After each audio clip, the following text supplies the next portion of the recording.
አምላክ አሜን። ክርስቶስ ተንሥአ እሙታን አሰሮ ለሰይጣን ሰላም ኮነ። ክርስቶስ በታላቅ ኃይልና ሥልጣን ከሙታን መካከል ተለይቶ ተነሳ።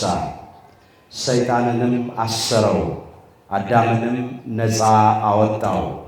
ሰላም ከእንግዲህ ወዲያ ደስታና ሰላም ሆነ። ክቡራን አበው ሊቃውንተ ቤተ ክርስቲያን በየማዕረጋችሁ አባቶቼ ካህናት፣ በአገልግሎት የምትመስሉኝ ወንድሞቼ መምህራነ ወንጌል፣ ወንድሞች ዲያቆናት፣ የእግዚአብሔር ልጆች፣ የድንግል ማርያም ወዳጆች እንደምን አመሻችሁ። በቸርነቱ ሳይገባን የኃጢአታችንን ብዛትና የሰውነታችንን ክፋት ተመልክቶ ሳያጠፋን ዕድሜ ለንስሐ ሰጥቶ ዳግም በቅድስናው ስፍራ ሰብስቦ ስሙን እንድንጠራ ቃሉን እንድንሰማ የፈቀደልን የአባቶቻችን የቅዱሳን አምላክ የሰራዊት ጌታ እግዚአብሔር ስለማይነገረው ስጦታው ክብርና ምስጋና ይግባው። የእናታችን የእመቤታችን የቅድስተ ቅዱሳን የድንግል ማርያም የወላዲተ አምላክ ረድኤትና በረከት ለዘላለሙ በሁላችን ላይ አድሮ ይኖር።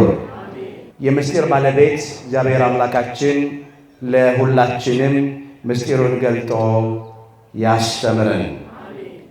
ታፈቅረኒኑ ትወደኛለህን? የዮሐንስ ወንጌል ምዕራፍ 21 ቁጥር 15።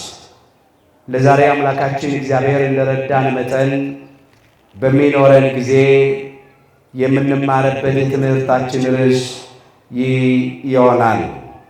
ዛሬ በዚህ ርዕስ ለመማር የመረጥንበት ምክንያታችን በቤተ ክርስቲያናችን ሥርዓት መሠረት የዚህ የዘመነ ትንሣኤ ስድስተኛው ሰንበት የዕለቱ ቅዱስ ወንጌል ክፍል ስለሆነ ነው።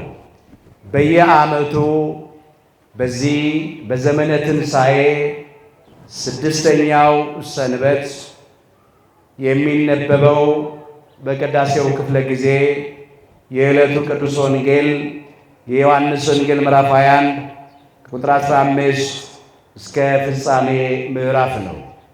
ከዚህ ክፍል ነው ይህንን ኃይለ ቃል ርዕስ አድርገን የወሰድነው።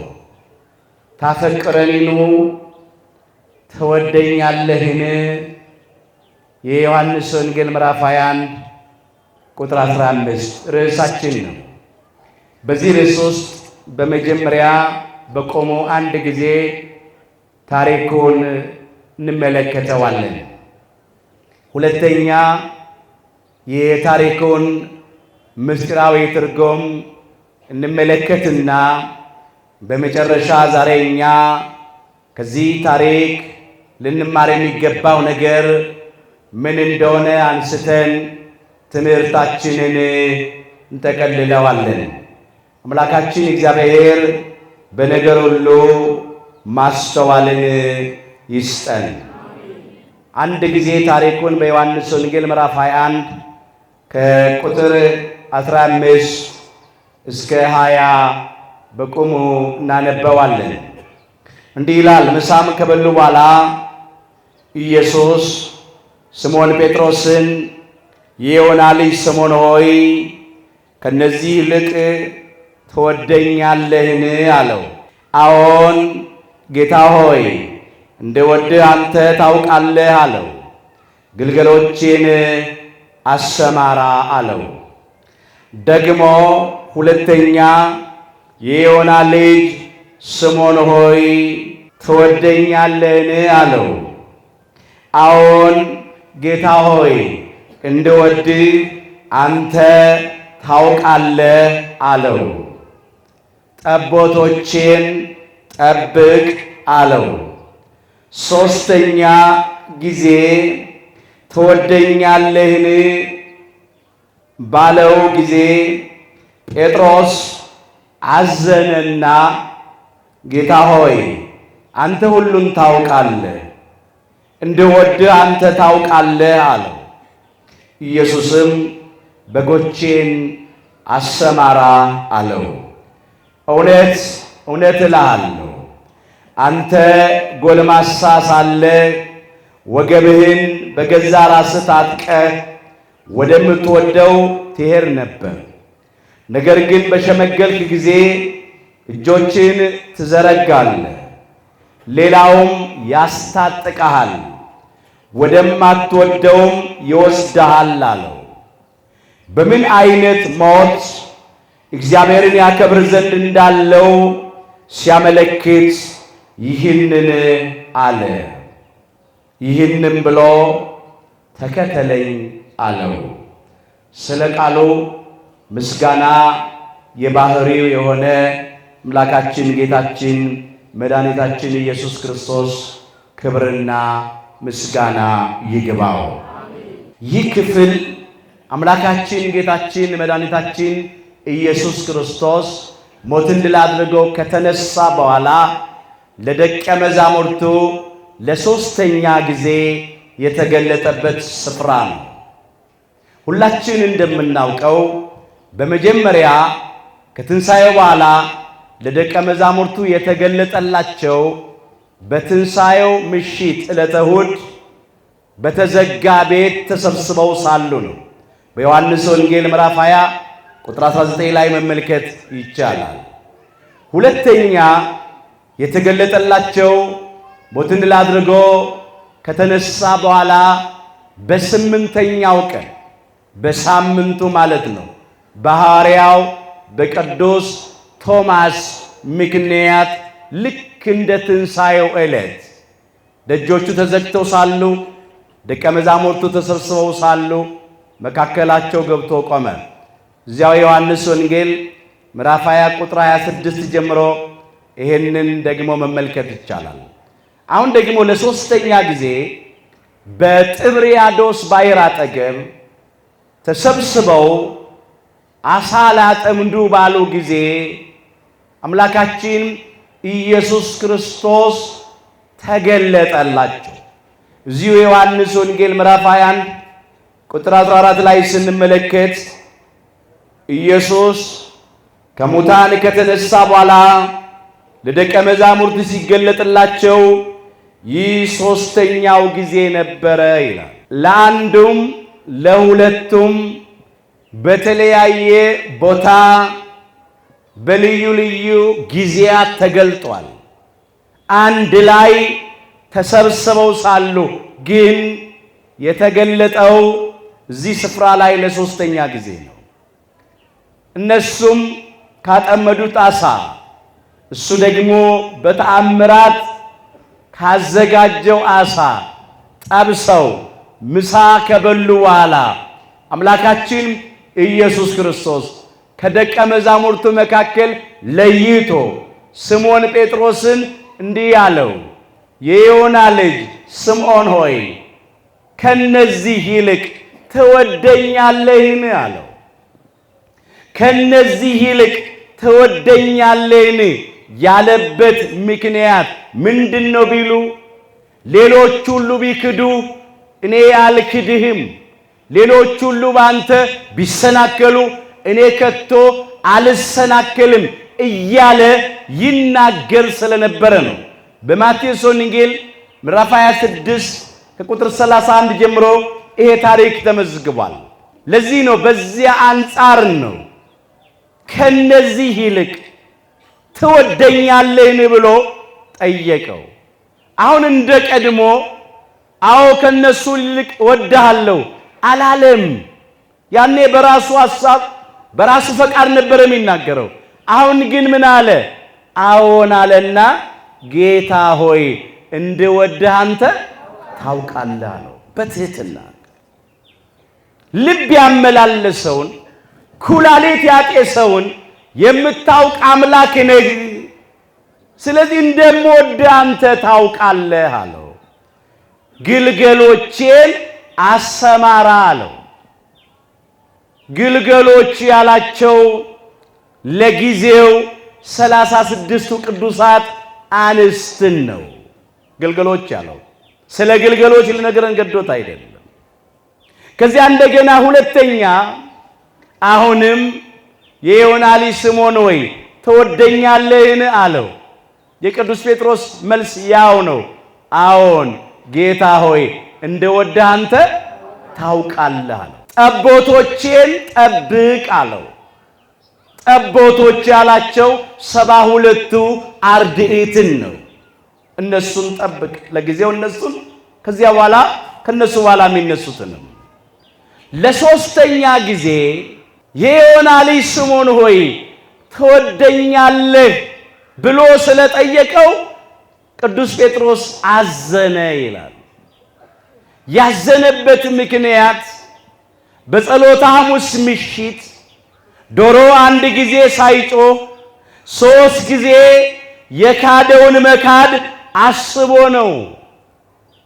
ዶሮ አንድ ጊዜ ሳይጮህ 3 ጊዜ ብክደው በዚያ አነጻጽሮ 3 ጊዜ ትወደኛለህ እያለ ጠየቀኝን ብሎ አዘነ፣ ተሰማው።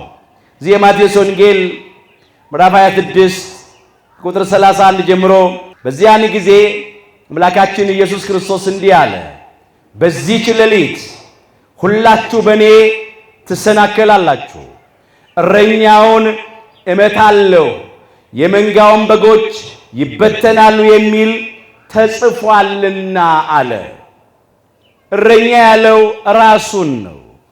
አነ ውእቱ ኖላዊ ኄር እንዳለ ቸር ጠባቂ መልካም እረኛ እኔ ነኝ ብሏል በዮሐንስ ወንጌል ምዕራፍ 10 ቁጥር 11 ላይ። እረኛውን እመታለሁ አለ። እሱ ታልፎ ለድነት ዓለም ለቤዛ ዓለም የሚሰጥበት ጊዜ ስለደረሰ ነው። የመንጋውን በጎች ይበተናሉ አለ።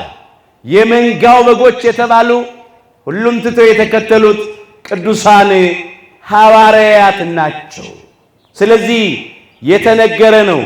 ይሄንን ነው አምጥቶ እዚህ የገለጠው። የዚያን ጊዜ ስምዖን ጴጥሮስ እንዲህ አለ፣ ሁሉም ባንተ ቢሰናከሉ እኔ ከቶ አልክድህም አለ። አምላካችን ኢየሱስ ክርስቶስ እንዲህ አለው፣ እውነት እልሃለሁ አለው ጴጥሮስን፣ ዶሮ አንድ ጊዜ ሳይጮህ 3 ጊዜ ትክደኛለህ። ጴጥሮስ ግን መልሶ ካንተ ጋራ መሞት እንኳን የሚያስፈልገኝ ቢሆን ከቶ አልክድህም፣ አብሬ እሞታለሁ አለው። የአምላካችን የኢየሱስ ክርስቶስ ጥያቄ ራሱ ከዚህ የተነሳ ነው። ሌሎቹ ሁሉ ቢክዱ አልክድህም፣ ሌሎቹ ሁሉ ቢሰናከሉ አልሰናከልም፣ መሞት የሚያስፈልገኝ ከሆነ አብሬ እሞታለሁ እያለ ስለተናገረ የዮና ልጅ ስምዖን ሆይ ከነዚህ ይልቅ ትወደኛለህ አለ። ጊዜው ደረሰ። ደቀ መዛሙርት ሁሉ ትተውት ሸሹ ነው የሚለው። በጸሎተ ሐሙስ ምሽት ክርስቶስ ታልፎ በተሰጠ ጊዜ ተፈጸመ ቃሉ። እረኛውን እመታለሁ፣ የመንጋው በጎችም ይበተናል። ተበተኑ። የማቴዎስ ወንጌል ምዕራፍ 26 ቁጥር 56 ከሐዋርያውና ከወንጌላዊው ከቅዱስ ዮሐንስ ወልደ ነጎድጓድ በስተቀር ደቀ መዛሙርት ሁሉ ትተውት ሸሹ ነው የሚለው። ቅዱስ ጴጥሮስም በሩቅ ቆመ። ከአንዴም 3 ጊዜ ጠየቁት። እዚሁ የማቴዎስ ወንጌል ምዕራፍ 26 ቁጥር 69 ጀምሮ ሙሉ ታሪኩ ተመዝግቧል። አንተ የገሊላ ሰው ትመስላለህ፣ አለባበስህ ይገልጣሃል፣ አነጋገርህ ይገልጣልና የሱ ደቀ መዝሙር የሱ ተማሪ ነህ አሉት። እርሱ ግን የምትሉትን ሰው አላውቀውም እያለ 3 ጊዜ ካደው። እሱን ያገኘ መከራ እኔን ያገኛል ብሎ ነው። መከራን ተሰቅቆ ፈርቶ ነው፣ ስላልጠነከረ ገና ጸጋ መንፈስ ቅዱስን ስላለበሰ። 3 ጊዜ ከካደው በኋላ አውራ ዶሮ ጮኸ። አምላካችን ኢየሱስ ክርስቶስም ዓይኑን ጣለበት።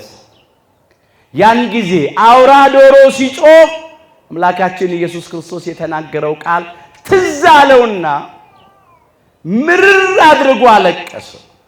በፍጹም ልቡ በንስሐ ወደ ክርስቶስ ተመለሰ። ቅዱስ ጴጥሮስ እንደወደቀ አልቀረም፣ ተነሳ። እንደ ካደ አልቀረም፣ አመነ። አምላካችን እግዚአብሔር እንደ ሊቀ ሐዋርያት እንደ ቅዱስ ጴጥሮስ ያለ ልቡና ለሁላችንም ይስጠን። ትልቁ ነገር እንደወደቁ አለመቅረት መነሳት ነው። እንደ ካዱ አለመቅረት ማመን ነው። እንደ በደሉ አለመቅረት መመለስ ነው። እንደ ረከሱ አለመቅረት መቀደስ ነው። የኛ አምላካውም ጥያቄው ለምን ወደቃችሁ አይደለም፣ ለምን አትነሱም ነው። ቅዱስ ጴጥሮስ ተነሳ፣ አምላካችን ኢየሱስ ክርስቶስም ተቀበለው። ቅዱስ ጴጥሮስ በአውራ ዶሮ ጩኸት ነው ንስሐ የገባው። የአምላካችን ቃል ትዝ ብሎት እኛ እንድንመለስ ንስሐ እንድንገባ ስንት ሊቃውንተ ቤተ ክርስቲያን ጮኹ፣ አስተማሩ። ስንት የሃይማኖት አባቶች ነገሩን። ስንት መምህራነ ወንጌልን ሰበኩልን። ስንቶቻችን ከወደቅንበት ተነስተናል። ራሳችንን መጠየቅ ነው አሁን። ስንቶቻችን ዕለት ዕለት በምንሰማው በሚነገረን በእግዚአብሔር ቃል ንስሐ ገብተናል ነው። የታደለው ቅዱስ ጴጥሮስ በአውራ ዶሮ ጩኸት ንስሐ ገባ። እኛ ግን አንዳንዶቻችን አልገባንም። የሚያሳዝን ነው። አውራ ዶሮ ቅዱስ ጴጥሮስን ንስሐ እንዲገባ አስታወሰው። ቅዱስ ጴጥሮስም ተመለሰ። አንድ ዕንቁ ጭቃ ውስጥ ከወደቀ በኋላ ጭቃው ያበላሸዋል። የዕንቁ ባለቤት ግን ያንን ዕንቁ ከጭቃ ውስጥ አውጥቶ አጥቦ ወልውሎ በክብር እንደሚያኖረው አምላካችን ኢየሱስ ክርስቶስም በክህደት የወደቀውን ስምዖን ጴጥሮስን በፍቅር አንስቶ ንስሐውን እንባውን ተቀብሎ እንደገና ሊሾመው ሊያከብረው ወደደ። ስለዚህም ጠየቀው። አሁን ትሕትናን ተምሯል።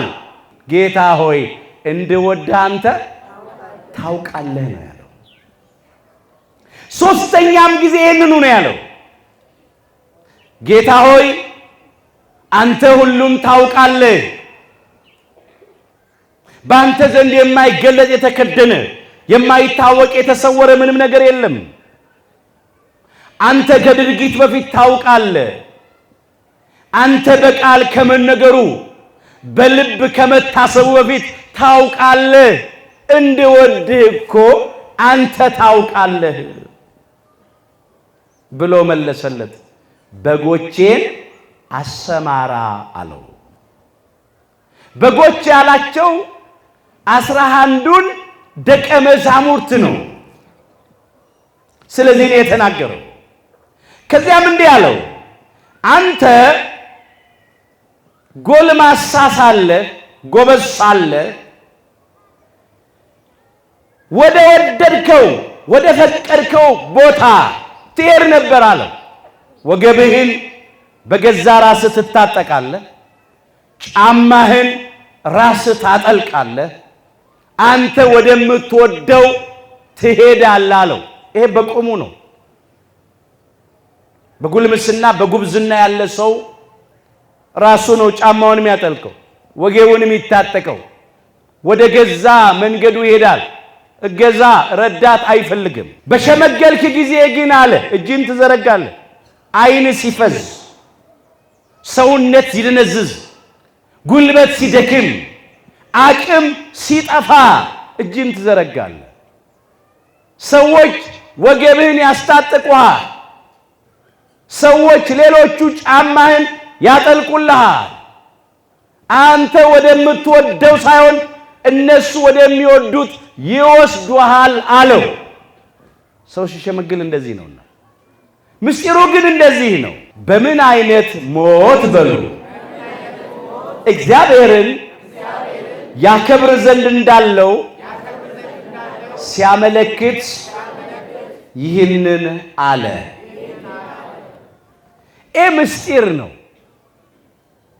ሊቀ ሐዋርያት ቅዱስ ጴጥሮስ አምላካችን እግዚአብሔርን በምን አይነት መስዋዕትነት በምን አይነት ሞት እንደሚያመሰግነው ሲያመለክት ነው የተናገረው። አንተ ጎበዝ ጎልማሳ ሳለህ ወገብህን በራስ ፈቃድ ትታጠቃለህ፣ ወደ ወደድከው ትሄዳለህ ማለት እንደዚህ ነው። በአይምሮ ባልበሰለበት ጊዜ በልቡናው አይምሮ ገና ባልጠነከረበት ጊዜ በገዛ ፈቃዱ በስጋ ፈቃዱ ሄደ። ክርስቶስን ታውቀዋለህ የሱ ደቀ መዝሙር ነህ ሲባል የምትሉትን ሰው አላውቅም ብሎ ካደ። መከራም ተሰቅቆ ሞትን ፈርቶ በገዛ መንገዱ ሄደ። ይሄን ያጠይቃል። በሸመገልክ ጊዜ ግን ሲል በአይምሮ በበሰልክ በሸመገልክ ጊዜ ይሄንን ነው። አስተውሉ። በመንፈስ ቅዱስ ጸጋ በበሰልክ ጊዜ ኃይል በተቀበልክ ጊዜ ያን ጊዜ ግን እጅህን ትዘረጋለህ። ባዕድ ያስታጥቅሃል። ባዕዱ ኔሮን ቄሳር ቁልቁል ያሰቅልሃል። አንተ ወደማትወደው ይወስድሃል። መከራን ፈርቶ ነበር፣ ሞትን ፈርቶ ነበር። ወደማትወደው ወደ ነበረው ወደ ሞት ይወስድሃል፣ ይሰቅልሃል፣ ይገድልሃል ማለት ነው። ሌላ በአይምሮ በበሰልክ በጠነከርክ ጊዜ ሽምግልና የልቡና ሽምግልና ማለት ነው። በመንፈስ ቅዱስ ጸጋ በበሰልክ ጊዜ ኃይል በተቀበልክ ጊዜ እጅህን ትዘረጋለህ ለመስቀል። ባዕድ መንፈስ ቅዱስ ለመስቀል ሞት ይወስድሃል። አምላካችን ጌታችን መድኃኒታችን ኢየሱስ ክርስቶስን ቁልቁል እስከ መሰቀል ደርሶ ያመሰግነው ዘንድ ስለነበረው መንፈስ ቅዱስን እንግዳ አለው። ለምን? በግብር በክብር ባነዋወር በባህሪ እንግዳ ነውና። ያን ጊዜ በስጋ ፈቃድ አትመራም፣ የሚመራ መንፈስ ቅዱስ ነው ለማለት ነው። እግዚአብሔር አምላካችን ሁላችንን በአይምሮ ሽማግሌዎች ያድርገን። የአይምሮን ሽምግልና ነው። ሰው በአይምሮ ሲሸመግል ሲበስል የሚመራው በእግዚአብሔር መንፈስ ነው። ቅዱስ ጳውሎስ እንዲህ ብሎ አምጥቶታል። ይህንን አንደኛ ቆሮንቶስ ምዕራፍ 14 ቁጥር 20 ጀምሮ ወንድሞቼ ሆይ በአይምሮ ሕፃናት አትሁኑ ነው ያለው። በአይምሮ ሕፃናት የሆኑ አያውቁም፣ አልበሰሉም። እድሜያቸው ትልቅ ሊሆን ይችላል። ሁለት ፀጉርም አብቅለው ሊሆን ይችላል። በአይምሮ ሕፃናት የሚባሉ የሃይማኖትን ነገር፣ መንፈሳዊውን ነገር፣ መልካሙን ነገር የማያውቁ ናቸው። በአይምሮ ሕፃናት ናቸው። በአይምሮ ሕፃናት አትሁኑ። እንጭጭ የሚባሉ አይደል? እንደዚህ አይነት ሰዎች አሉ። ትልልቅ ናቸው፣ በእድሜ ገፍተዋል። በአይምሮ ሕፃናት አትሁኑ። ይቀጥልና ለክፋት ነገር ሕፃናት ሁኑ እንጂ ይላል። ለክፋት ነገር ሕፃናት ሁኑ ምን ማለት ነው? ሕፃናት ንጹሃን ናቸው፣ የዋሆች ናቸው፣ ቅን ልብ ነው ያላቸው። ምን ይላል መጽሐፍ? ሕፃን ንጹህና ቅን መሆኑ በሚያደርገው ሥራ ይታወቃል ይላል ምሳሌ 20 ቁጥር 11 ላይ። ሕፃናት ንጹሐን ናቸው። እኛም በዚያ ነው አልፈን እዚህ የደረስነው። ሕፃናት እውነቱን ነው የሚናገሩት፣ አይዋሹም። አንዳንድ ጊዜ ቤት ውስጥ ወላጆች ወይ እናት እያለች የሉም ታሰኛለች፣ ወይ ለቤት አገልጋይ ለሰራተኛዋ ወይ ለጥበቃው ማንም ሰው መጥቶ በር ቢያንኳኳና እናታችሁ አለች ወይ ብለው ቢጠይቋችሁ የለችም በሉ ትላለች። ይህንን ሕፃን ልጅ ከሰማ በር ሲንኳኳ አንዳንድ ተከትሎ ይወጣል። ከዚያ በር ላይ ወይ ጥበቃው እናታችሁ አሉ ተብሎ ሲጠየቅ አይ የሉም ብሎ ሽምጥጥ ያደርጋል፣ ሲዋሻል። ያ ሕፃን ልጅ ግን ለመጣው ለሚያንኳኳው ሰው እማዬ አለች ግን የለችም በሉ ብላለች። ሕፃናት ንጹሐን ስለሆኑ እውነተኞች ስለሆኑ፣ እኛም አንዳንዶቻችን ስናድግ ውሸት ጀመርን እንጂ ያ ነበር ጠባያችን፣ ያላደፈ ጠባይ። ሕፃናት ቂም በቀል አያውቁም። አሁን ተቆንጥተው ተገስጸው ተገርፈው ሲያለቅሱ ቆይተው እንባቸው ገና አልደረቀም እኮ እዚህ ጉንጫቸው ላይ እየወረደ እየፈሰሰ ደግሞ የሚያስቅ ነገር ከተነገራቸው እንባቸው ሳይደርቅ ከትከት ብሎ ነው የሚስቁት። ለክፋት ነገር እንደ ሕፃናት ሁኑ ማለት ይሄ ነው። እግዚአብሔር አምላካችን በእውነት እንደ ሕፃናት ያለ ንጹሕ ቅን የዋህ ቂም የማይዝ ልቡና ለሁላችን ይስጠን። በአእምሮ የሸመገላችሁ ሁኑ ይላል። የሚያስፈልገው ይሄ ነው። ሰው በአእምሮ ሲሸመግል በራሱ መንገድ አይሄድም። በአእምሮ ሲበስል የእግዚአብሔርን ፈቃድ ይፈጽማል። አንተ አምላኬ ነህና ብሎ ፈቃድህን ለማድረግ አስተምረኝ፣ ቅዱስ መንፈስህም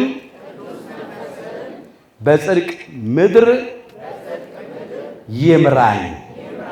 መዝሙር 142 ቁጥር 10 አንተ አምላኬ ነህና ፈቃድህን ለማድረግ አስተምረኝ አለ ክቡር ዳዊት።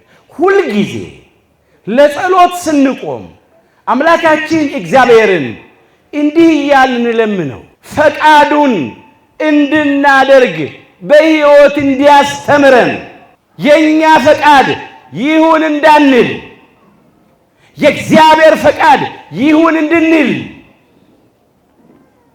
ቅዱስ ጴጥሮስ በአእምሮ ባልበሰለበት ጊዜ የመንፈስ ቅዱስን ኃይል ባልተቀበለበት ጊዜ ትዝ ይላችሁ ከሆነ በራሱ ፈቃድ ሄደ።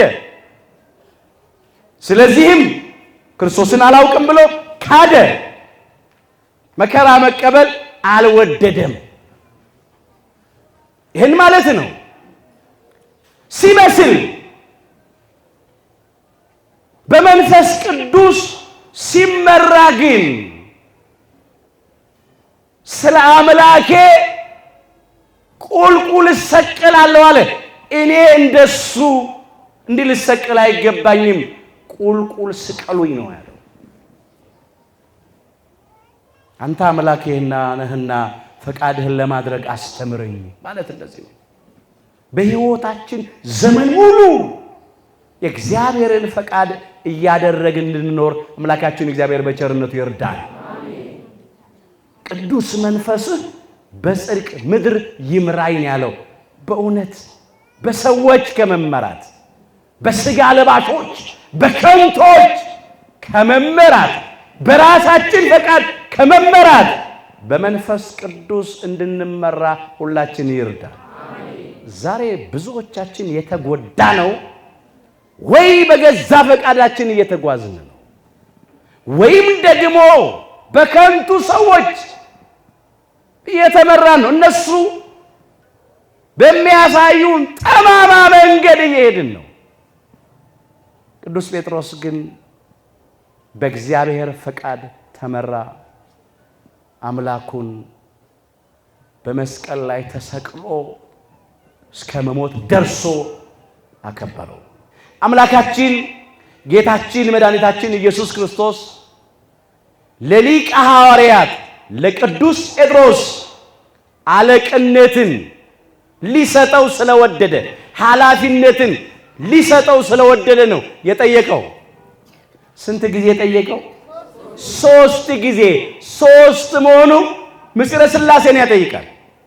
እግዚአብሔር በስም በአካል በግብር 3 ስለሆነ የስም ሦስትነት አብ፣ ወልድ፣ መንፈስ ቅዱስ 3 ስም አንድ እግዚአብሔር አምላክ። የአካል ሦስትነት ለአብ ፍጹም ገጽ ፍጹም መልክ ፍጹም አካል፣ ለወልድ ፍጹም ገጽ ፍጹም መልክ ፍጹም አካል፣ ለመንፈስ ቅዱስም ፍጹም ገጽ ፍጹም መልክ ፍጹም አካል 3 አካል አንድ እግዚአብሔር አምላክ።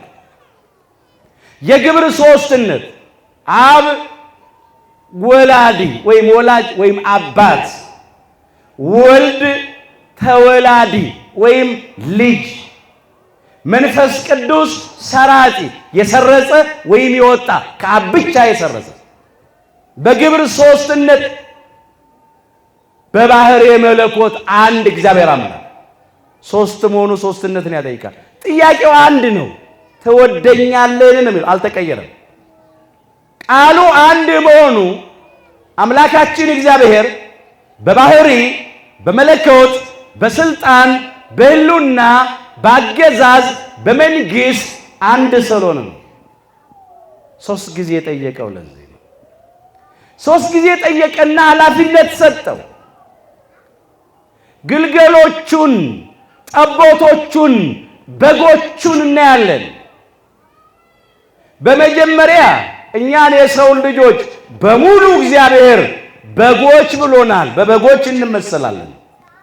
ትንቢተ ሕዝቅኤል ምዕራፍ 34 ቁጥር 31 ላይ እናንተ በጎቼ የማሰማሪያዬ በጎች ሰዎች ናችሁ፣ እኔም አምላካችሁ እግዚአብሔር ነኝ ይላል። እኛን የሰው ልጆችን በበጎች መስሎናል። ቸሩ ጠባቂያችን፣ መልካሙ እረኛችን አምላካችን ጌታችን መድኃኒታችን ኢየሱስ ክርስቶስ ለኛ ለበጎቹ እረኞች ሾሞልናል፣ ጠባቂዎች ሾሞልናል። አስቀድሞ እንደተናገረ በነቢየ እግዚአብሔር በቅዱስ ኤርምያስ ላይ አድሮ እንዲህ ብሎ ነበረ። አምላካችን እግዚአብሔር ትንቢተ ኤርምያስ ምዕራፍ 23 እናንተ ከቁጥር 1 ጀምሮ ተመልከቱ። እኔ ቁጥር 4 ላይ እመለከተዋለሁ። የሚጠብቋቸውን እረኞች አስነሳላቸዋለሁ፣ ዳግመኛም አይፈሩምና አይደነግጡም፣ ከነርሱም አንድ አይጎድልም ይላል እግዚአብሔር ተብሎ ተመዝግቦ ነበር። ለጊዜው እስራኤል ዘሥጋን የሚጠብቁ እረኞችን እግዚአብሔር ሹሞ ነበር። ሌዋውያን ካህናትን ሾሟል። አበይት ነቢያትና ደቂቀ ነቢያትን ሾሟል። እኛ የምናየው ዛሬ መንፈሳውያን እረኞቹን ነው። ይህ ግን ፍጻሜው በአዲስ ኪዳን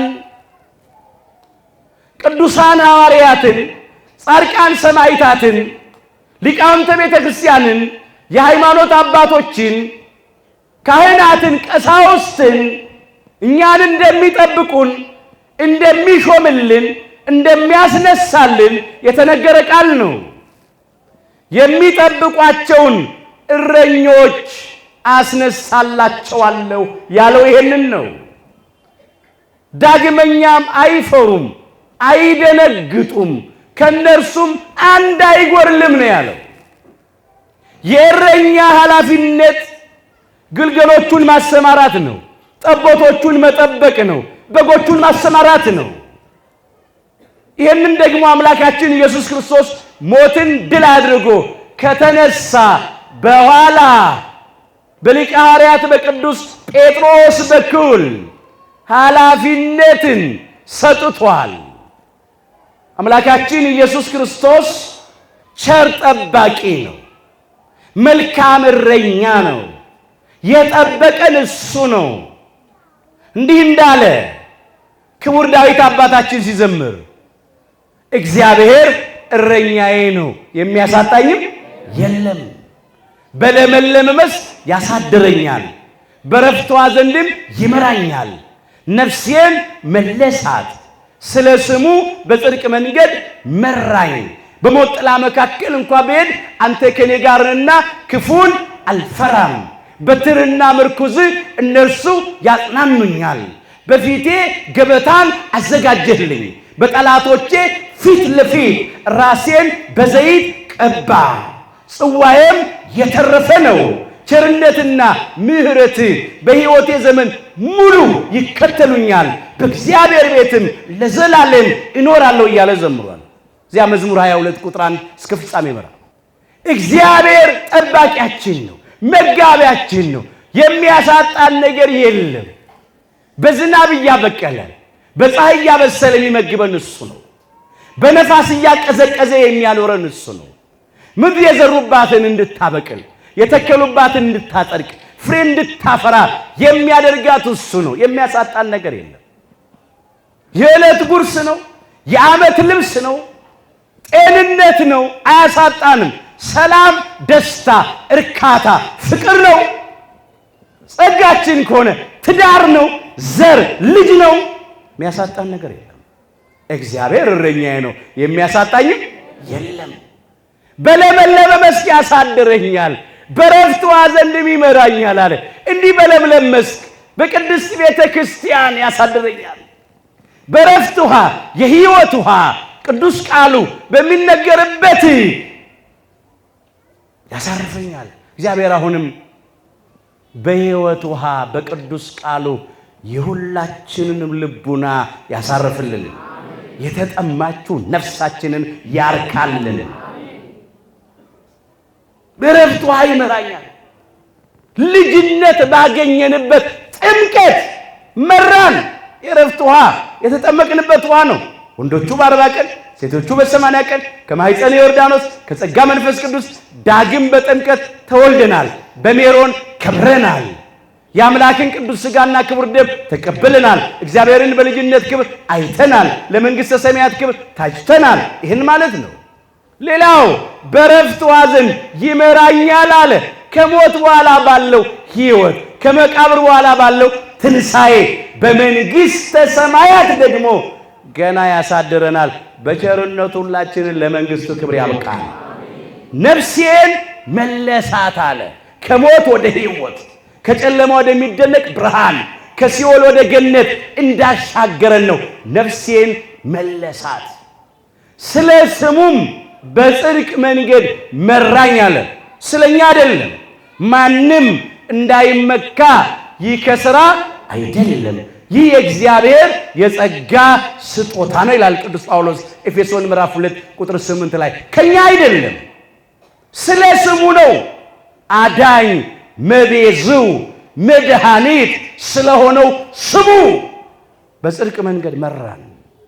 በሞት ጥላ መካከል እንኳ ብሄድ አንተ ከኔ ጋር ነህና ክፉን አልፈራም።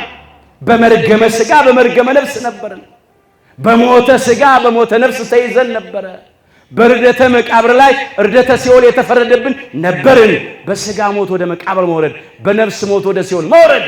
ግን በሞት ጥላ መካከል እንኳ ብንሆን እግዚአብሔር ከኛ ጋር ከሆነ ክፉን የክፋትን አባት ዲያብሎስንና ሰራዊቱን አንፈራም። ለምን? ለእመ እግዚአብሔር ምስሌነ መኑ ይክለነ እንዳለ ቅዱስ ጳውሎስ። እግዚአብሔር ከኛ ጋር ከሆነ ማን ይችለናል? ሮሜ ምዕራፍ 8 ቁጥር 31 ላይ እግዚአብሔር ከኛ ጋር ከሆነ ማን ይችለናል ማለት ከአባቶቻችን ጋር በረድኤት እንደነበረ ብቻ ማለት አይደለም። ከቅድስት ሥላሴ አንዱ አካላዊ ቃል እግዚአብሔር ወልድ ከሰማይ ሰማያት ወርዶ ከቅድስተ ቅዱሳን ከድንግል ማርያም ከሥጋዋ ሥጋ ከነፍሷ ነፍስ ነስቶ በተዋሂዶ ከብሮ በማኅፀኗ አድሮ ከሷ ተወልዶ በሥጋ ማርያም ስለተገለጠ ቃል ሥጋ ስለሆነ አምላክ ሰው ስለሆነ እግዚአብሔር ከኛ ጋር ከሆነ ማን ይችላል? የሚረዳን የሚያድንን ነፃ የሚያወጣን ሰው ባጣን ጊዜ አምላክ ሰው ሆነልንና ሰው አደረገን። ክብር ምስጋና ይግባው አምላካችን ጌታችን መድኃኒታችን ኢየሱስ ክርስቶስ። ስለዚህ በሞት ጥላ መካከል እንኳን ብንሄድ እግዚአብሔር ከኛ ጋር ነውና ክፉን አንፈራም። በባህሪው ሞት የሌለበት በመንግስቱ ሽረትና አልፈት ለውጥ የሌለበት የዘላለም አምላክ የዘላለም ንጉሥ ከኛ ጋር ነው። አምላክ ሰው ሆኖልናል። በቅድስተ ቅዱሳን በድንግል ማርያም በኩል ዘመድ ሆኖናል። ስለዚህ ምንም አንሆንም። በሞት ጥላ መካከል እንኳን ብሄድ አንተ ከኔ ጋር ነህና ክፉን አልፈራም። በፊቴ ገበታን አዘጋጀልኝ። ገበታ የሕይወት እንጀራ የእግዚአብሔር ቃል ዕለት ዕለት የምንበላው በነፃ ገበታ ነፍስ የተለየው መለኮት የተዋሃደው የአምላክ ቅዱስ ሥጋና ክቡር ደም ከእግዚአብሔር ጋር አንድ የሚያደርገን የኃጢአትን ስርየት የሚሰጠን በዲያብሎስና በሰራዊቱ ላይ ድልን የሚያቀዳጀን መንግሥተ ሰማያትን የሚያወርሰን ገበታ ተዘጋጅቷል። ይሄንን ሰጥቶናል። ውድ ስጦታ፣ የመጨረሻ ስጦታ፣ መተኪያና መለኪያ የሌለው ስጦታ ሰጥቶናል። እግዚአብሔር እረኛዬ ነው፣ የሚያሳጣኝ የለም። ቅዱስ ሥጋውን ቆርሶ ብሉኝ ያለ፣ ክቡር ደሙን አፍስሶ ጠጡኝ ያለ፣ እርቃኑን ነው ጸጋውን ያለበሰ፣ እየቆሰለ የፈወሰን፣ እየተዋረደ ያከበረን፣ ሐሞትና ከርቤ መራራውን ቀምሶ ጣፋጩን ያጠጣን፣ የሾህ አክሊል ተደፍቶበት የሕይወት አክሊል ያቀዳጀን፣ ተቸንክሮ ከችንካር ያላቀቀን፣ ለባህሪው ሞት የማይስማሙ አምላክ በሥጋ ሞቶ የእኛን ሞት ወስዶ የእሱን ሕይወት ለእኛ የሰጠልን አምላክ ምን ያሳጣናል? ምንም አያሳጣንም። ክብረ ምስጋና ይሁን።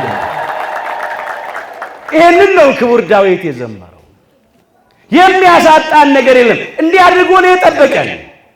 ቅዱስ ጳውሎስ በሮሜ መልእክቱ ምዕራፍ 8 ቁጥር 32 ላይ ለገዛ ልጁ ያልራራለት አለ። እግዚአብሔር አብን ነው ያነሳው። ለእግዚአብሔር ወልድ አልራራም። በባህሪ አባቱ በእግዚአብሔር አብ ፈቃድ፣ በባህሪ ሕይወቱ በእግዚአብሔር መንፈስ ቅዱስ ፈቃድ፣ በራሱም በእግዚአብሔር ወልድ ፈቃድ ለድነት ዓለም ለቤዛ ዓለም ታልፎ ስለተሰጠ ነው ለገዛ ልጁ ያልራራለት። ነገር ግን ስለ ሁላችን አሳልፎ የሰጠው ያው ከእርሱ ጋር ደግሞ ሁሉን ነገር በሉ እንዲያው እንዴት አይሰጠንም? መሻገት እንጀራ ነው። ብል የሚበላው ጨርቅ ነው። ምድራዊ መጠለያ ነው። ምንድን ነው የሚያሳጣን? አምላካችን የመጨረሻ ስጦታ እኮ ራሱን ሰጥቷል። ለዚህ ነው ክቡር ዳዊት በፍጹም ልቡ አምኖ እግዚአብሔር ጠባቂዬ ነው የሚያሳጣኝም የለም። በቃ የሆነ የጎደለ ነገር ሲሰማን፣ ብቸኝነት ባዶነት ሲሰማን፣ የኔ ነገር አበቃ አከተመ ስንል እንዲህ ብለን ይሄንን መዝሙርን ዘምር። እግዚአብሔር እረኛዬ ነው የሚያሳጣኝም የለም ማለት በለምለም መስክ ያሳድረኛል፣ በረፍቷ ዘንድ ይመራኛል እያለ መዘምረው። ምንም የሚያሳጣን ነገር የለም። ራሱን የሰጠ አምላክ ራሱን ሰጥቶ ነው ያዳነን። ከቃል በላይ ፍቅሩን የገለጠልን እርሱ በሉ ስለኛ ነፍሱን አሳልፎ ሰጥቷልና በዚህ ፍቅርን አውቀናል። አንደኛ ዮሐንስ ምዕራፍ 3 ቁጥር 16 ፍቅር ከሚገለጥበት መገለጫዎች መካከል አንዱ ስጦታ ነው። ፍቅር በስጦታ ይገለጣል። አምላካችን ኢየሱስ ክርስቶስ ፍቅሩን የገለጠው ነፍሱን ለመስቀል ሞት አሳልፎ እስከ መስጠት ደርሶ ነው። እንዲህ አድርጎ ቸሩ ጠባቂያችን መልካሙ እረኛችን ጠበቀን። ቅዱስ ጴጥሮስ ይህንን አነሳ። አንደኛ ጴጥሮስ ምዕራፍ 2 ቁጥር 25 እንደ በጎች ትቅበዘበዙ ነበረና አሁን ግን ወደ ነፍሳችሁ እረኛና ጠባቂ ተመልሳችኋል ያለው። የነፍሳችን እረኛ ጠባቂ አምላካችን ኢየሱስ ክርስቶስ እስከ መስቀል ሞት ደርሶ ጠበቀን፣ አዳነን፣ ታደገን። ከዚያ በኋላ ደግሞ ጠባቂዎች ሾመልን ለሊቀ ሐዋርያት ለቅዱስ ጴጥሮስና በቅዱስ ጴጥሮስ በኩል ለቅዱሳን ሐዋርያት እስከ ዕለተ ምጽአት ድረስ ለሚነሱ በእነሱ እግር ለሚተኩት ካህናት ይሄንን ኃላፊነት ሰጠ። ትወደኛለህን ብሎ ጠይቆ ግልገሎቹን ከማሰማራት ጠቦቶቹን ከመጠበቅ በጎቹን ከማሰማራት በፊት መጀመሪያ ፍቅር ያስፈልጋል። ምን ያስፈልጋል? ፍቅር ያስፈልጋል። ዕውቀት ብቻውን የእግዚአብሔርን መንጋ ለመጠበቅ አያስችልም። እሱ በቂ አይደለም። ዕውቀት ትምህርት ቤት ውስጥ የገባ ሰው ፍቅር ትምህርት ቤት ውስጥ ገብቶ መማር አለበት። ስምዖን ጴጥሮስ ጌታችን እግር ስር ቁጭ ብሎ 3 ዓመት ተምሯል። ትምህርቱ ዕውቀቱ ብቻውን ግን በቂ አይደለም። ፍቅሩ መረጋገጥ አለበት። ደግሞ ደጋግሞ የጠየቀው ትወደኛለህን ነው። ለምን? ፍቅር ከሌለው የእግዚአብሔርን መንጋ ሊጠብቅ አይችልም። ፍቅርን ጠየቀ። ፍቅር መሰረታዊ ነገር ነው ወገኖች፣ ይህም ማስተዋል ያስፈልጋል። ፍቅርን የተጠየቀው ታማኝነቱን ማረጋገጥ ነበረበት። አስፈቅዶ ነው ደግሞ ኃላፊነት የሰጠው፣ አስገድዶ አይደለም።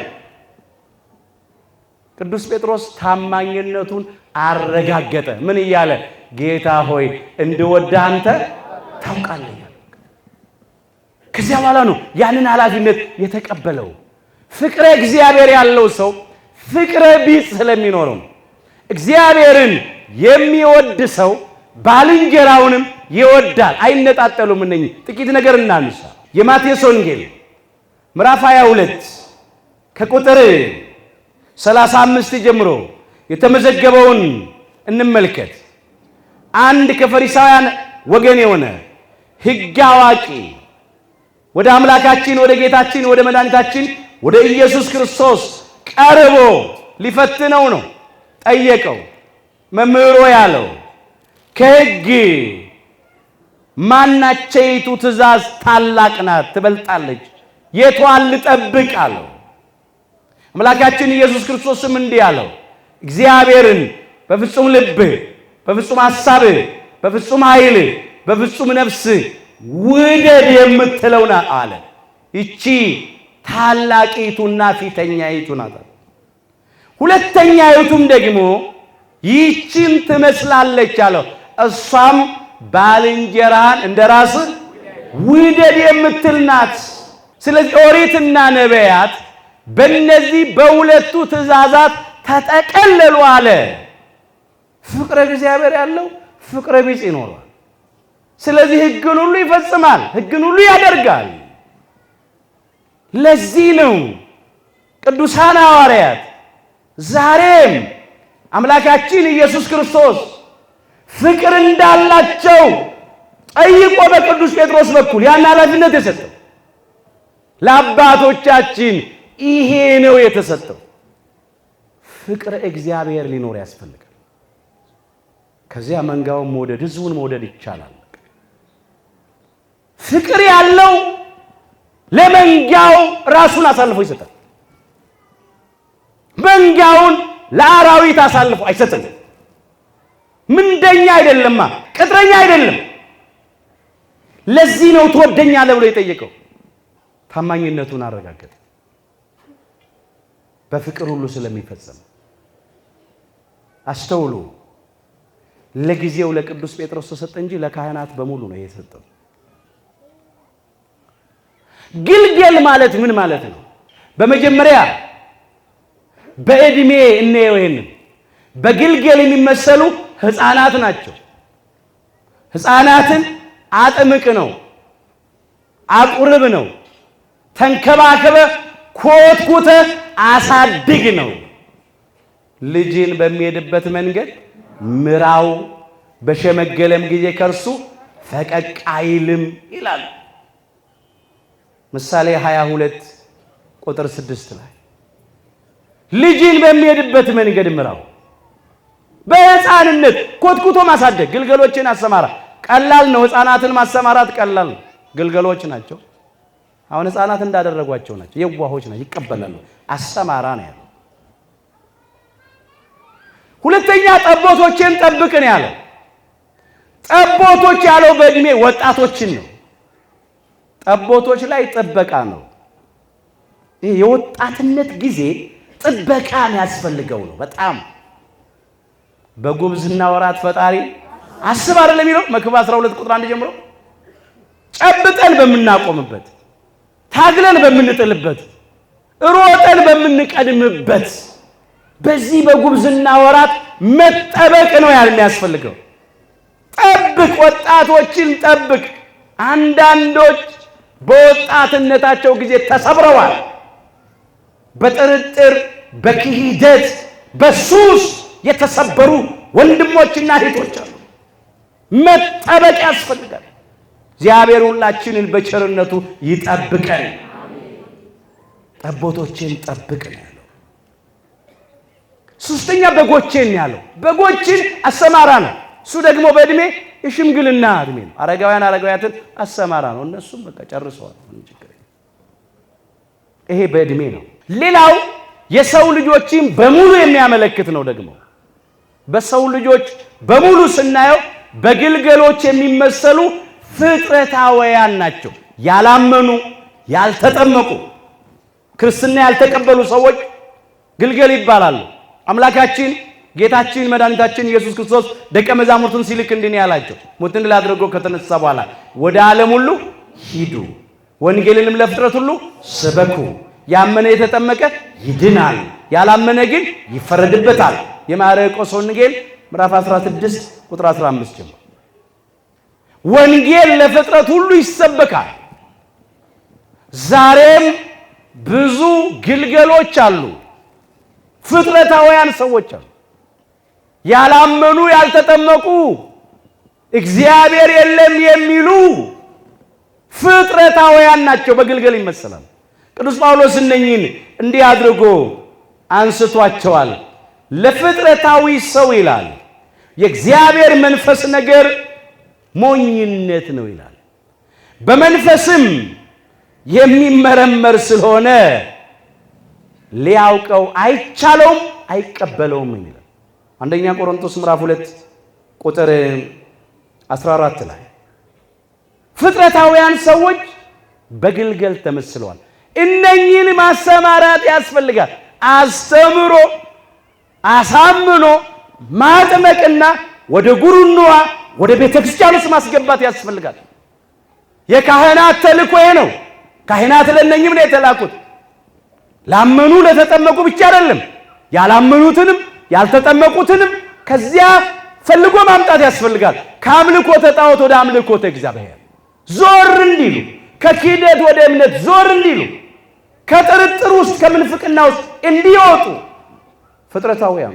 ሁለተኛ በጠቦቶች የምንመሰል ስጋውያን ነን። ከፍጥረታውያን የምንለየው ስላመንን፣ ስለተጠመቅን፣ ክርስቲያኖች ተብለን በስሙ ስለተጠራን ነው። ስራችን ግን ያሕዛብ ነው፣ የፍጥረታውያን ነው። ያንዳንዶቻችን ጠቦትን ላይ ደርሰናል። እግዚአብሔር አምላካችን ሁላችንን ወደ በግነት ያሳድገን። ጠቦቶቹን ስጋውያኑን እንዲህ ብሎ ያመጣቸዋል ቅዱስ ጳውሎስ አንደኛ ቆሮንቶስ ምዕራፍ 3 ከቁጥር 1 ጀምሮ እኔም ወንድሞቼ ወይ ይላል የሥጋ እንደመሆናችሁ በክርስቶስም ሕፃናት እንደመሆናችሁ እንጂ መንፈሳውያን እንደመሆናችሁ ልናገራችሁ አልቻልኩም፣ ገና እዚህ አልደረሳችሁምና። ሥጋውያን ናችሁና እስካሁን ድረስ ገና አትችሉም። ቅናት፣ ክርክር ስለሚገኝባችሁ ሥጋውያን መሆናችሁ አይደላችሁምን? እንደ ሰውስ ልማድ አትመላለሱምን? አንዱ እኔ የጳውሎስ ነኝ ይላል፣ ሌላው እኔ የአጵሎስ ነኝ ይላል። ታዲያ ይህን ብትሉ ሰው ብቻ መሆናችሁ አይደለም? ሥጋውያን አይደላችሁ? ከክርስትና በኋላ ጣዖት የምናመልክ እኮ አለን ሥጋውያን ስለሆነ። በዝሙት የምንረክስ ከዚህም ከዚያ የምንደርስ መቅደስ አካላችን በዝሙት ያረክስ በሴሰኝነት የምንመላለስ ፍርድ የምናጓድ ድሃ የምንረድ ጉቦ የምንቀበል ሰነድ የምንሰርዝ የምንደልዝ በሚዛን የምናጭበረብራለን። ጠጥተን የምንሰክር የምንጨፍር ዳንኪራ የምንረግጥ አለን እኮ። በሰይጣናዊ ቅናት በትዕቢት በሐሰት በሐሜት በተንኮል በሽንገላ የምንመላለሳለን። ቂምን አርግዘን ለበቀል የምንጣደፋለን። ይሄ ከተገኘብን ስጋውያን መሆናችን አይደል? መች መንፈሳውያን ሆነን? ጠቦቶቼን ጠብቅ። ስጋውያኑኛ በደንብ መጠበቅ አለብን። ከፍጥረታውያን ተለይተን ቤቱ ገብተናል። አንዳንዶቻችን ቦታ ቀየርን እንጂ ህይወት አልቀየርንም። ፍጥረታውያን የሚያደርጉትን ነውር ስናደርግ ተገኝተናል። ፍጥረታውያን የሚረክሱትን ርኩሰት ስንረክስ ተገኝተናል። ስጋውያንን ማለት ነው። በጎጠኝነት በመለያየት ከተመላለስን ሰው ብቻ መሆን አይደለም እንዴ? በእኛ ህይወት ውስጥ እነሱ አንዱ የአጵሎስ ነኝ፣ አንዱ የጳውሎስ ነኝ፣ አንዱ የኬፋ ወይም የጴጥሮስ ነኝ ይሉ ነበር። ዛሬስ ያለ አይደል? እኔ እንትና ተከታይ ነኝ፣ እኔ እንትና ነኝ እኮ የሚሉ ሰዎች አሉ። በቋንቋ ምክንያትስ ከሰውነት ወጥተን ከክርስትና ወጥተን ሰውን በቋንቋ እየለካን እኔ እንደዚህ ነኝ ምን እንላለን? እግዚአብሔር ልብ ይስጠን። ጠቦቶቼን ጠብቅ ስጋውያን፣ በጎቼን አሰማራ። መንፈሳውያን ናቸው ደግሞ በጎቹ መንፈሳውያን ናቸው። እግዚአብሔር ሁላችንን መንፈሳውያን ያድርገን። እንዲህ ይላል መጽሐፉ። መንፈሳዊ ሰው ግን ይላል አንደኛ ቆሮንቶስ ምዕራፍ 2 ቁጥር 15 መንፈሳዊ ሰው ግን ሁሉን ይመረምራል፣ እርሱ ግን በማንም አይመረምር። እንዲያስተምረው የጌታን ልብ ማን አውቆ ነው? እኛ ግን የክርስቶስ ልብ አለን። ለካ የክርስቶስ ልብ ያላቸው ክርስቲያኖች አሉ። ምን ማለት ነው የክርስቶስ ልብ አለን ማለት? መንፈሳዊ ሰው እንደ ክርስቶስ ሐሳብ ይመላለሳል፣ የእግዚአብሔርን ፈቃድ ይፈጽማል ማለት እኮ ነው። የክርስቶስ ልብ አለን ማለት እኮ ይሄ ነው። በመንፈስ ቅዱስ የሚመራ ሰው ነው መንፈሳዊ ሰው። የክርስቶስ ልብ ትሁት ነው። መንፈሳዊ ሰው ትሁት ነው። በተሰበረ ልብ በተዋረደ መንፈስ ይኖራል። ክርስቶስ የዋህ ነው። የክርስቶስ ልብ ያለው መንፈሳዊ ሰው በየዋህነት ይኖራል። ክርስቶስ ይቅር ባይ ነው። መንፈሳዊ ሰው ይቅር ባይ ነው። በደልን አይቆጥርም። ቂምን አርግዞ ለበቀል አይጣደፍም። ክርስቶስ ታጋሽ ነው። ትዕግስት የባህሪው ነው። መንፈሳዊ ሰው በጸጋ በመከራ ይታገሳል፣ በፈተና ይጸናል። ክርስቶስ በባህሪው ፍቅር ነው። የክርስቶስ ልብ ያለው ክርስቲያን ፍቅር አለው። የሚወዱትን ብቻ አይደለም የሚወደው፣ ጠላቶቹንም ይወዳል። ምን አለ ቅዱስ ጳውሎስ ስለኖረበት እኔ ያለ ክርስቶስን እንደምመስል እናንተ ምንን መሰሉ። አንደኛ ቆሮንቶስ ምዕራፍ 11 ቁጥር 1 ግን አሁን ከኛ ማን ነው እንደዚህ ብሎ መናገር የሚችል? ማንበብ እንችል ይሆናል፣ በፍጹም ግን እዚያ ውስጥ የለንም። አሁን እንደኔ አውደ ምሕረት ላይ ቆሞ ስለ መንፈሳዊነት የሚሰብክ የሚናገር አልጠፋም። ሞልተናል። የሚዘምር አልጠፋም። ስለ መንፈሳዊነት የሚያነብ አልጠፋም። የሚጽፍ አልጠፋም። እንደናንተ ቁጭ ብሎ ቢሰማ አልጠፋም። የመጽሐፍ ቅዱሱን ጥቅስ ግድግዳችን ላይ እንለጥፈዋለን፣ ልብሳችን ላይ አትመን እንታያለን፣ መኪናችን ላይ እንለጥፋለን፣ ቢሮአችን ውስጥ እናስቀምጠዋለን። መልካም ነው። ዛሬ እንደዛ እንደ መንፈሳዊው ቃል በመንፈሳዊ ሕይወት የሚኖር ሰው ማን ነው ጥያቄው? እሱ እዛ በግነት ላይ የደረሰ ነው። እግዚአብሔር ከበጎቹ ይቁጠረን። እኛ በቀኝ የሚቆሙት በበጎች የተመሰሉት ቅዱሳኑ ምርጦቹ ጻድቃኑ ኑ እናንተ አባቴ ብሩካን ብሎ የሚጠራቸው የሕይወት ቃል የሚያሰማቸው በፍቅር ቃል የሚጠራቸው የታደሉ ናቸው። በጎች መንፈሳውያን ነው። ሌላው በቤተ ክርስቲያን በክርስቲያኖች ዘንድ ያለ ነው። ግልገሎች የሚባሉ ጀማሪ ክርስቲያኖች ወይም አዲስ ክርስቲያኖች ጠቦቶች የሚባሉ ማዕከላውያን፣ በጎች የሚባሉ ፍጹማን እድገት ደረጃቸውን የጨረሱ ፍጹምነት ደረጃ የደረሱ። አንዳንዶቻችን አዲስ ክርስቲያኖች ነን፣ አንዳንዶቻችን ደግሞ ማዕከላውያን ነን። እዚህ ውስጥ ፍጹም ይኖር ነው እሱን የሚያውቀው እግዚአብሔር። ግን ሁላችንም ግልገል ወደ ጠቦትነት ወደ በግነት እንደሚያድግ እያንዳንዳችን ልናድግ ያስፈልገናል። እግዚአብሔር ሁላችንን በቃሉ በመንፈሱ በጸጋው ያሳድገን። ማደግ ያስፈልጋል። መቼስ ግልገል ሆኖ ይቀራል? ያድጋል። ጠቦት ሆኖ ነው የሚቀረው? ማደግ አለብን። እንደግ። እንዲህ አድርገህ ተንከባከብልኝ አለው ቅዱስ ጴጥሮስ። ቅዱስ ጴጥሮስ ተንከባከበ፣ ኃላፊነቱን ተወጣ። ቁልቁል እስከ መሰቀል ደርሶ አምላኩን አከበረ፣ አመሰገነ። ከዛ እሱ ደግሞ ይመክራል፣ ይጽፋል። አንደኛ ጴጥሮስ ምዕራፍ 5 ከቁጥር 1 ጀምሮ እንግዲህ አለ እኔ ከነርሱ ጋር ሽማግሌ የሃይማኖት አባት ስለሆነ ሊቀ ሐዋርያት ስለሆነ የክርስቶስን መከራ ምስክር ደግሞም ሊገለጥ ካለው ክብር ጋር ተካፋይ የሆንኩ በመካከላቸው ያሉትን ሽማግሌዎች የሃይማኖት አባቶችን መንፈሳውያን እረኞችን ማለት ነው፣ መጋቢዎች፣ ጠባቂዎችን እመክራቸዋለሁ አለ። በእናንተ ዘንድ ያለውን የእግዚአብሔርን መንጋ ጠብቁ አለ። ግልገሎቼን አሰማራ፣ ጠቦቶቼን ጠብቅ፣ በጎቼን አሰማራ ተብሎ የተሰጠውን ኃላፊነት ከተወጣ በኋላ እሱ ደግሞ ይመክራል። ለሌሎቹ አገልጋዮች ይመክራል። የእግዚአብሔርን መንጋ ጠብቁ አለ። ሕዝቡን ነው እንደ እግዚአብሔር ፈቃድ በውድ እንጂ በግድ ሳይሆን በበጎ ፈቃድ እንጂ መጥፎውን ረብ በመመኘት ሳይሆን ጎብኙት። ለመንጋው ምሳሌ ሆኑ እንጂ ማህበሮቻችሁን በኃይል አትግዙ ነው ያለው። የእረኞች አለቃ አምላካችን ጌታችን መድኃኒታችን ኢየሱስ ክርስቶስ ሊቀ ኖሎት ነው። ኖላዊ ሄር ነው፣ እሱ ደግሞ ሊቀ ኖሎት ነው። የእረኞች አለቃ ነው። የእረኞች አለቃ በሚገለጥበት ጊዜ ዳግም ለፍርድ ሲመጣ የማያልፈውን የክብርን አክሊል ትቀበላላችሁ እያለ ይመክራል። የእግዚአብሔር መንጋ የሚጠበቀው በፍቅር ነው፣ በውድ ነው፣ በግድ አይደለም። መጥፎውን ረብ በመመኘት አይደለም። ለመንጋው ምሳሌ በመሆን ነው። እረኛ ከበጎቹ ፊት ለፊት ይሄዳል። ኢትዮጵያ ውስጥ ከኋላ ነው የሚሄደው። በእስራኤል ልማድ ግን እረኛ ከፊት ነው፣ በጎች ከኋላ ናቸው። በጎች የእረኛቸውን ድምፅ ይሰማሉ፣ ይከተሉታል። እረኛው ሲቆም በጎቹ ይቆማሉ።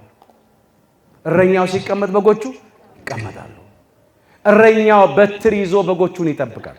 በትሩን በመጀመሪያ ከአራዊት ለመከላከል ከነጣቂ ተኩላ ለመከላከል ይይዛል።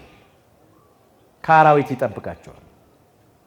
ዛሬ ከአራዊት መጠበቅ ማለት ከመናፍቃን፣ ከሐሰተኞች፣ ከካህዲዎች፣ ከአረመኔዎች፣ ከኢያማንያን፣ ከአረማውያን መጠበቅ ነው። መንጋውን በአራዊት እንዳይበሉ ስንት በጎች ተበሉ፣ ስንት ጠቦቶች ጠፉ፣ ስንት ግልገሎች ጠፉ፣ ከጉሩና ከቤተክርስቲያን ወጡ። ማሰማራት መጠበቅ ይገባል። ከዘመኑ አራዊት እግዚአብሔር ሁላችን ያድነን። ብዙ አራዊት አሉ እየነጠቁ የበሉ እንመጣበታል። አንዱ እሱ ነው። ሌላው እረኛ በትር የሚይዘው በጎቹን ሸክፎ ሰብስቦ ለመያዝ ነው። ይሰበስባቸዋል። ያ በትር የፍቅር ምልክት ነው። እንደ አንድ ልብ መካሪ፣ እንደ አንድ ቃል ተናጋሪ ሆነው በፍቅር እንዲኖሩ እረኛ በፍቅር በትሩ ይሰበስባቸዋል። ያመኑትም ሕዝብ ነው። አንድ ልብ አንዲትም ነፍስ ነበሯቸው። የሐዋርያት ሥራ ምዕራፍ 4 ቁጥር 32 ጠባቂያቸው ሰብሳቢያቸው ቅዱስ ጴጥሮስ ነበር። የመጀመሪያዎቹን ክርስቲያኖች ስንት ልብ ነበራቸው? አንድ። ስንት ነፍስ ነበራቸው? አንድ። ምን ማለት መሰላችሁ? እንደ አንድ ልብ መካሪ፣ እንደ አንድ ቃል ተናጋሪ በፍቅር ይኖሩ ነበር ማለት ነው። አሁን እኛ አንድ ልብ ነን፣ አንድ ቃል ነን። አድርስ እኮ ነው። አንዳንድ ጊዜ በጎቹ ብቻ ሳይሆኑ እረኞቹ ራሳቸው ይለያያሉ። ስላልገባቸው፣ ሳይገባቸውና ሳይገባቸው ያን ኃላፊነት ስለተቀበሉ። ዛሬ እንደውም የቤተ ክርስቲያን ፈተናዋ ይሄ እኮ ነው። እንኳን በጎቹን አንድ ሊያደርጉ አንዳንድ እረኞች በጎቹን ከፋፍለው ለያይተው የሌሎችን ተልእኮ እያስፈጸሙ አይደል እንዴ? ይሄ እኮ ሰው ያወቀው ፀሐይ የሞቀ አደባባይ ምስጢር እኮ ነው። እረኛው አንድ ነው፣ በጎቹም አንድ ናቸው። እረኛው በፍቅሩ በትር በጎቹን ሰብስቦ መያዝ አለበት። በቋንቋ፣ በገንዘብ፣ በእውቀት፣ በሌላ መስፈርት በጎቹ መካከል ልዩነት መፍጠር የለበትም። ሁላችን በክርስቶስ አንድ ነና። አንድ አድርጎ ነው መምራት ያለበት። ግን ተልኳቸውን የማያውቁ አሉ። አያድርስ ነው እሱ ከባድ ነው፣ ፈተና ነው። እግዚአብሔር እንዲህ ስንፍና ለያዛቸው እረኞች ልቡን አይስጥም፣ በፍቅር ሰብስቦ መያዝ። ሌላው እረኛ በትሩን ይዘው ከበጎቹ መካከል የሚቅበዘበዝ የሚያስቸግር በግ ካለ ወይ ውሃውን የሚያደፈርስ ወይም ሳሩን እየረገጠ የሚያበላሽ ወይም ሌሎቹን እየወጋ የሚያስቸግር ካለ በበትሩ ምን ያደርገዋል? ይቆነድደዋል፣ ይቀጣዋል፣ ይገስጸዋል፣ ያርመዋል፣ ያርቀዋል፣ ያስተካክለዋል። ጠባቂዎችም አገልጋዮችም የሃይማኖት አባቶችም ከመንጋው መካከል አስቸጋሪ ካለ በቀኖና እየገሰጹ እየቀጡ በንስሐ ያስተካክሉታል። ይህን ማድረግ ነው። ሌላው እረኛው ከፊት ቀድሞ የሚሄደው ከበጎቼ በፊት እኔ ምን ልበል ነው? ልሰዋ ነው። የበጎቼን መከራ እኔ ልቀበልላቸው፣ የበጎቼን ሞት እኔ ልሙትላቸው። ክርስቶስ ስለኛ ራሱን አሳልፎ እንደሰጠ ታማኝ እረኛ፣ ለበጎቹ ፍቅር ያለው እረኛ ስለ በጎቹ ራሱን ያደርጋል፣ አሳልፎ ይሰጣል እንጂ በጎቹን አሳልፎ ሆዴ ከሞላ ደረቴ ከቀላ ወንበሬ ከተደላደለ ከተጠበቀ አይልም። አንዳንዶች ግን ዛሬ የራሳቸውን ጥቅም ነው የሚፈልጉት። ስለ በጎቹ መጥፋት ግድ የላቸው። ተወደኛለህ ብሎ አምላካችን ጌታችን መድኃኒታችን ኢየሱስ ክርስቶስ ለቅዱስ ጴጥሮስ የሰጠው ስልጣን ይሄ ነው። በፍቅር ላይ የተመሰረተ ነው። በታማኝነት ነው ኃላፊነቱ የተረከበው። በእውነት ደግሞ በሚገባ ተወጥቷል። ዛሬም እውነተኞቹን እረኞች፣ ታማኞቹን ጠባቂዎች፣ ለመንጋው ፍቅር ያላቸውን አገልጋዮች፣ የሃይማኖት አባቶችን ቁጥራቸውን ያብዛልን። ስለ መንጋው ራሳቸውን አሳልፈው የሚሰጡትን ማለት ነው። ከመናፍቃን ጋራ፣ ከአረማውያን ጋራ፣ ከካህዲያን ጋራ ተመሳጥረው በጎቹን የማያስበሉትን እግዚአብሔር ቁጥራቸውን ያብዛል። ደግሞ ለሚጠፋ ብር፣ ለሚፈነግል ወንበር፣ ለሚቀር ምድራዊ ክብር፣ ለስጋዊ ጥቅም፣ ለስጋ ለባሽ ሰዎች ብለው በጎቹን ለመከራ አሳልፈው የሚሰጡትን ደግሞ እግዚአብሔር ልቡና ሰጥቶ ይመልስልን። ዛሬ ብዙ በጎች በአራዊት ተበልተዋል። የሚያሰማራ እየጠፋ፣ የሚጠብቅ እየጠፋ። አምላካችን እግዚአብሔር ሕዝበ እግዚአብሔር እስራኤል ዘሥጋን እና እረኞቻቸውን እንዲህ ይል ነበር። ትንቢተ ሕዝቅኤል ምዕራፍ 34 ከቁጥር 2 ጀምሮ እመለከተዋለሁ። ለነቢዩ ለሕዝቅኤል ነው የሚነግረው። አምላካችን እግዚአብሔር ስለ እረኞቹ ይናገራል። ሁለቱንም እረኞች ነው የሚያነሱት። በስጋ የሚጠብቁትን፣ ሀገር የሚመሩትን፣ የሚያስተዳድሩትንም ደግሞ በመንፈሳዊ መሪዎችን። አሁን እኛ እያየን ያለ ነው በመንፈስ የሚመሩትን። እንደዚህ ብሎ ያነሳል። የሰው ልጅ ሆይ ይለዋል፣ ትንቢት ተናገር፣ በእስራኤልም እረኞች ላይ ትንቢት ተናገር፣ እረኞችንም እንዲህ በላቸው። እግዚአብሔር ነው የሚናገረው። ጌታ እግዚአብሔር እንዲህ ይላል፣ ራሳቸውን ለሚያሰማሩ ለእስራኤል እረኞች ወዮላቸው። የራሳቸውን ጥቅም ብቻ ለሚጠብቁ እረኞች በጎችን ያሰማሩ ዘንድ አይገባቸውምን? ጮማውን ትበላላችሁ፣ ጠጉሩንም ትለብሳላችሁ፣ የወፈሩትን ታርዳላችሁ፣ በጎቹን ግን አታሰማሩ። የደከመውን አላጸናችሁትም፣ የታመመውንም አላከማችሁትም፣ የተሰበረውንም አልጠገናችሁትም፣ የባዘነውንም አልመለሳችሁትም፣ የጠፋውንም አልፈለጋችሁትም። በኃይልና በጭቆና ገዛችኋቸው፣ እረኛንም በማጣት ተበተኑ፣ ለምድር አራዊት መብል ሆኑ ይላል። አንዳንድ እረኞች የደከሙትን በጎች አያበረቱ፣ የተሰበሩትን አይጠግኑም። ስንት በጎች ተሰብረዋል። አሁን እኮ በክህደት የጠፉ እኮ አሉ፣ ፈላጊ አጡ፣ በጥርጥር የጠፉ አሉ፣ በአምልኮተ ጣዖት የቆሰሉ አሉ፣ በኃጢአት የወደቁ የተሰነካከሉ አሉ። እነኚህን ፈልጎ ማምጣት ያስፈልጋል። ታመዋል፣ በኃጢአት ድውያን የሆኑ አሉ፣ ኃጢአት ደዌ ሆኖባቸው። እነኚህን የሚያክሙ እረኞች፣ የሃይማኖት አባቶች ያስፈልጋሉ። የዳነውንም አልቀለባችሁም ይላል። አንዳንድ ጊዜ ቤት ውስጥ ያሉትን እንኳን መያዝ ያቃታቸው ደግሞ አሉ።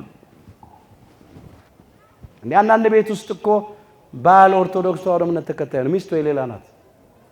አንዱ ልጅ ደግሞ ሌላ ነው፣ አንዱ ሌላ ነው፣ አንዱ ሌላ ነው። ሌላው ደግሞ ገና መረምራለሁ ትክክለኛውን አላገኘሁም ይላል። ሌላ ነገር ይፈልስፍ ነው፣ የተደበላለቀ ነገር።